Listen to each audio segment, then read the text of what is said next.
இன்னைக்கு நாம பார்க்க போற வார்த்தை என்ன அப்படின்னு பார்த்தீங்கன்னா எசென்ஷியல். எசென்ஷியல் எசென்ஷியலோட மீனிங் வந்து very important, very important, necessary, இதெல்லாம் அதோட மீனிங்ஸ். இதுக்கு எக்ஸாம்பிள் சென்டென்ஸ் இதை எங்கெங்கெல்லாம் யூஸ் படுத்தணும் அப்படின்னு பார்த்தீங்கன்னா, எதை ஒன்று வலியுறுத்தி சொல்கிறீங்களோ, ஏதாவது ஒரு விஷயத்தை வலியுறுத்துறீங்க, வற்புறுத்துறீங்க, அதை செஞ்சே ஆகணும், கட்டாயப்படுத்துறீங்க, இது இல்லாமல் நம்மளால் வாழ முடியாது, அந்த மாதிரி சுச்சுவேஷன்ஸ்லலாம் இதை உபயோகப்படுத்தலாம்.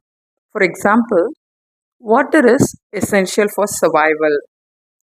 தண்ணி இல்லாமல் நம்மளால் வாழ முடியாது. To wear helmet is essential while riding a bike.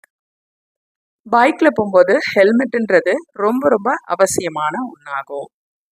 இந்த மாதிரி good sleep is essential for good health. நல்ல தூக்கம் ஆரோக்கியத்திற்கு ரொம்ப ரொம்ப இன்றியமையாதது, முக்கியமானது. இப்போ எசென்ஷியலோட சினானிம்ஸ்லாம் என்னென்ன அப்படின்னு பார்த்தா, சினானிம்ஸ்லாம் பார்த்தீங்கன்னா வைட்டல், நெசசரி, க்ரூஷியல். நேர்மையான குணம் வந்து மனிதனுக்கு மிக மிக இன்றியமையாதது. இதை நம்ம வலியுறுத்தி சொல்கிறோம். இதை எப்படி எசென்ஷியல் யூஸ் பண்ணி சொல்லலாம்? கமெண்ட் பண்ணுங்கள். தேங்க்ஸ் ஃபார் வாட்சிங்.